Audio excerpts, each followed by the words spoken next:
E anche questa settimana abbiamo un evento, un'intervista molto particolare a un grande della musica, IAN PAICE. Torniamo indietro con la memoria, chi può, chi c'era, ma c'erano praticamente tutti, sabato 5 agosto sul lungolago di Baveno a sentire IAN PAICE, ma lui è stato anche in esclusiva qui all'interno dei nostri studi.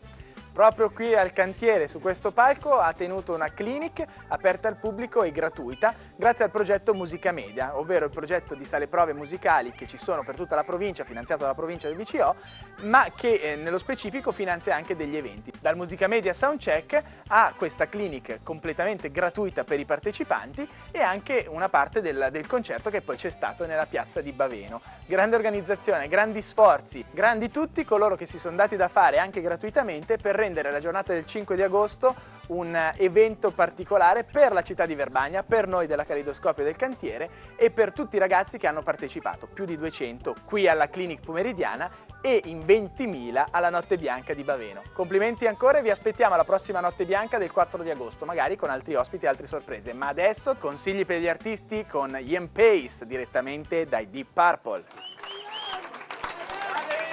Okay. This is not going to be a serious seminar.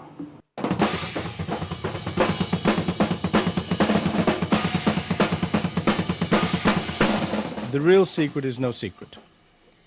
And the real secret is that whatever you do from here, and if you love what you do, it's never a problem. But when you do it from here, and you think maybe you get rich, you get famous, life becomes easy, then I think you have a big problem. If you have the talent, then maybe the chance comes along and it can happen for anybody. But people see the people who are false, and they also know the people who are true. I was born lucky. I was born in the right country at the right time. My generation of music had found its own voice. The main thing is that the magic is from the music of that period, which still affects young people the same way it affected my generation when they were the same age. It's about excitement, it's about quality, and it's about individuality. You knew when it was Buddy Rich, you knew when it was Ginger Baker, you knew when it was Jimi Hendrix, you knew when it was Eric Clapton, you knew when it was John Bonham. The personality of the musicians is what keeps the interest up. It's not a production line, it's not a factory. You know, it's human being, the one person. What we created was accidental. We did not plan that the music would be like this. But our generation was living in a different world. We had the Cold War, we had the threat of Russia and America killing each other. There was a little bit of revolution in the air from my generation, you know?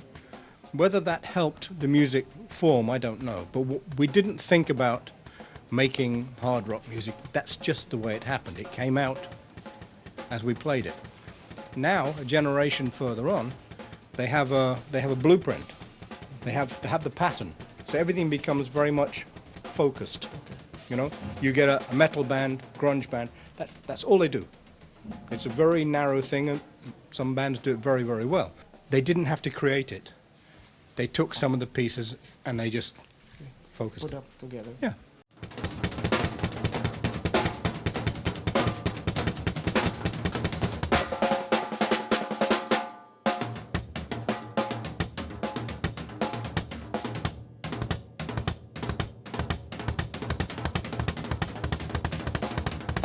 When I was 16, and I went to see The Who, as the show was finishing, Keith Moon came out, and I was, yes, Keith Moon. 20 years later, I'm in a studio in Los Angeles, and Keith comes in, "Hi Ian, how are you?" You know, we sit and have a drink. It's great. I go back to the 16-year-old kid. We're like this, we're so far apart. He's already a big star, I'm just a 16-year-old kid learning to play. 20 years later, you're the same.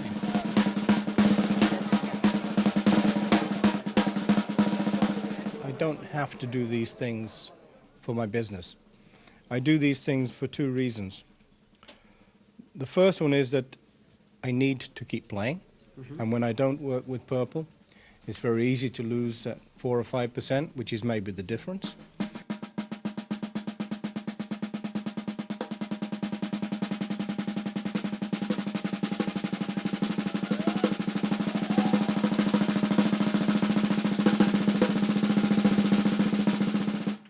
And the other thing is, if I can pass on a little information which will make the next generation of players' careers and music a little easier and a little happier, then it's good fun to do it.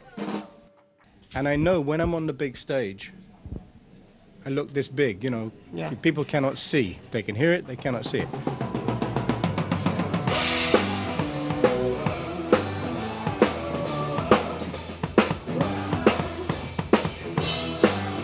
These little places, they can see. They can see the good things and they can see the mistakes. But they can see, and it's a different thing, and I understand it. When I was a kid, if I could go and see somebody who was a hero, it was important to see close. Good luck. The worst thing any musician can do, any artist, I think, is to become polarized politically. I think it's very dangerous, and I think we have people in our industry who do this, and I get sick and tired of hearing them talk about what they should do for the world, you know. I think our job is to help bring people together. If we can do that, then it's up to the politicians and it's up to media people to tell the truth and make things better. In about 1991, we were playing in Belgrade. And at this concert, I know there were Serbs, there were Croatians, there were Muslims, there were everybody, and everybody was doing the same thing. They were having a good time. 3 weeks later, they're shooting guns at each other. Now for that night, there were no Croatians, there were no Serbians, they were just people. They were there enjoying one thing together.